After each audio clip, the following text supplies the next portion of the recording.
ఇక్కడంటే వాస్తవానికి వాళ్ళు పిలిచారు, మనం వచ్చాం. కానీ అక్కడికి మనల్ని పిలవాలి అంటే మనకు ఒక అర్హత ఉండాలి. ఈ లోకంలో నువ్వు బ్రతికిన రోజులు వేషధారంలోనే బ్రతికితే చనిపోయిన తర్వాత నీకు పరలోకం లేదు. నీకు ఆ పెండ్లి విందులో నీకు పాలు లేదు. ఆ పెండ్లి విందుకు నువ్వు వెళ్ళకపోతే నీ ప్రయాణం నరకమే. కాబట్టి నువ్వేం చేస్తావో చెయ్యి. దేవుడు నిన్ను ప్రేమించి నీకోసమే ఈ భూమి మీదకి వచ్చి ప్రాణం పెట్టాడు. తిరిగి మళ్ళీ 3వ రోజులు లేచాడు. నేను మళ్ళీ త్వరగా వస్తాను, నువ్వు సిద్ధంగా ఉండు, అనేక మందిని సిద్ధపరచమని చెప్పాడు. మరి నువ్వు ఎవరిని సిద్ధపరిచావో, ఎవరికి సిద్ధపరచలేదో, నీకు ఇచ్చిన ప్రతి సమయానికి నువ్వు దేవుడికి లెక్క చెప్పాలి.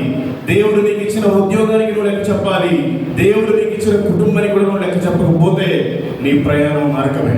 నా ప్రసంగాన్ని ముగిస్తున్నాను, చిన్న ప్రార్థన చేస్తాను.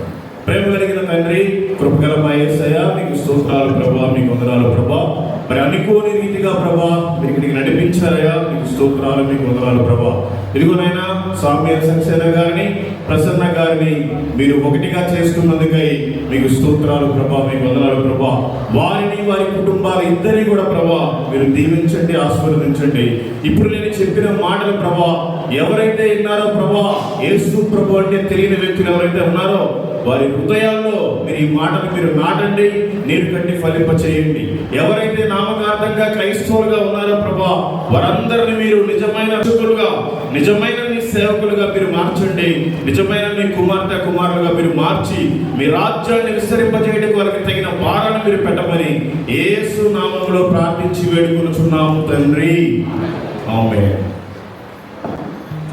థ్యాంక్ యూ మల్లికార్జున గారు.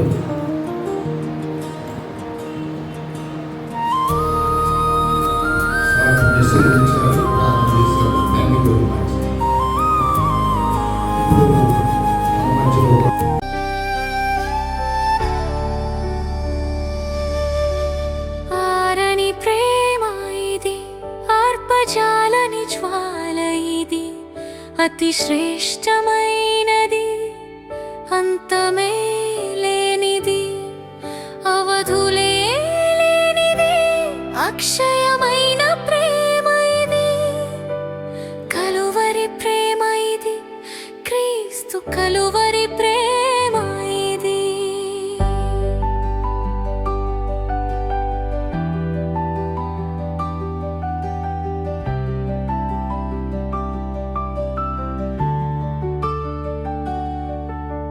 సింహాసనము నుండి సిలువకు దిగి వచ్చినది